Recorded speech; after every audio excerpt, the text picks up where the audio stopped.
En boligforening må følge med tiden. Man må konstant have opmærksomheden henvendt på nye boligtyper og nye muligheder.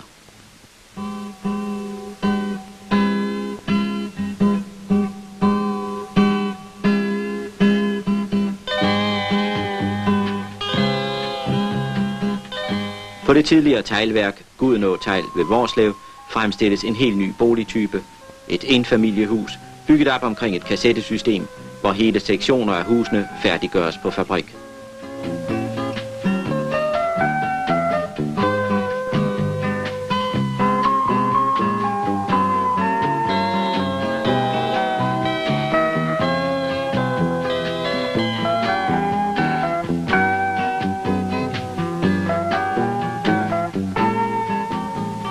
Kassettehusene fremstilles på samlebånd efter rationelle arbejdsmetoder.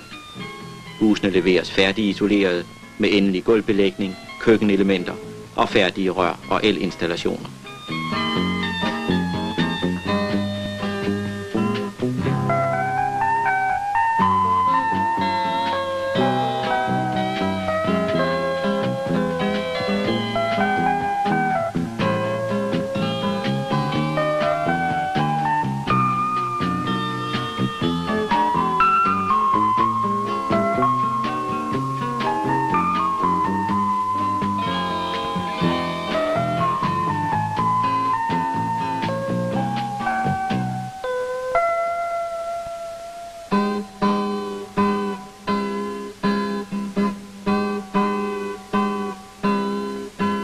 De færdige kassetteenheder læsses på lastbiler og køres ud til byggepladserne.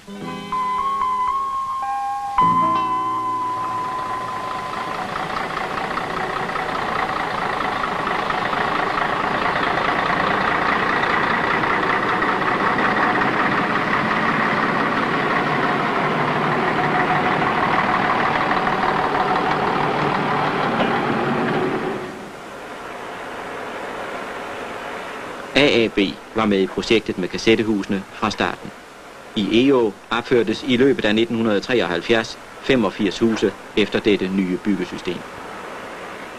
Nye huse vokser op af jorden hver dag på denne byggeplads for kassettehuse.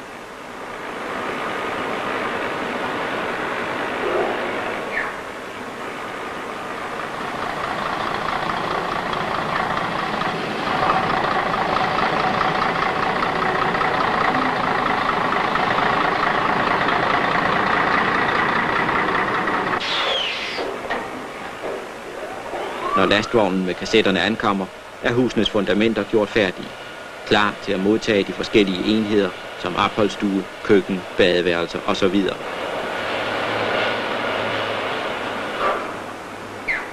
De kommer bogstaveligt talt sejlende gennem luften og sættes direkte fra byggekranen ned på deres beregnede plads.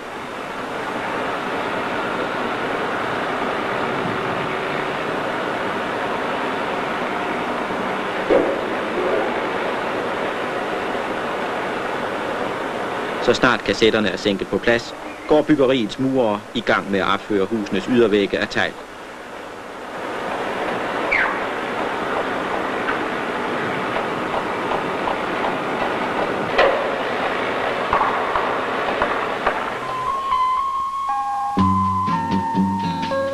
I juli 1973 stod de første kassettehuse i Brohaven klar til indflytning, og de sidste indflytninger fandt sted den 1. oktober 1973.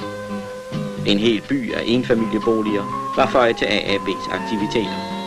Små torve og legepladser mellem husene ville give nye udfoldelsesmuligheder for beboerne.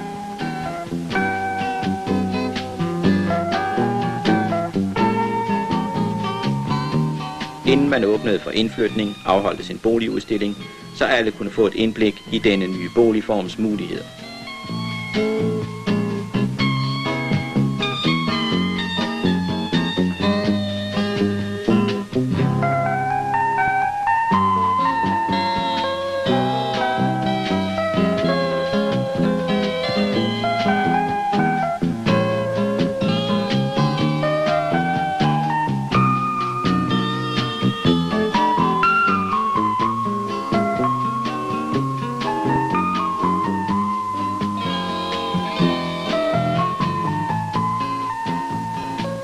Husene fremstilles i mange forskellige størrelser, men fælles for dem alle gælder, at der til hvert hus også hører en lukket gårdhave. EO-projektet blev en ubetinget succes. I løbet af kort tid var samtlige huse i byggeriet lejet ud til medlemmer, der ønskede denne boligtype.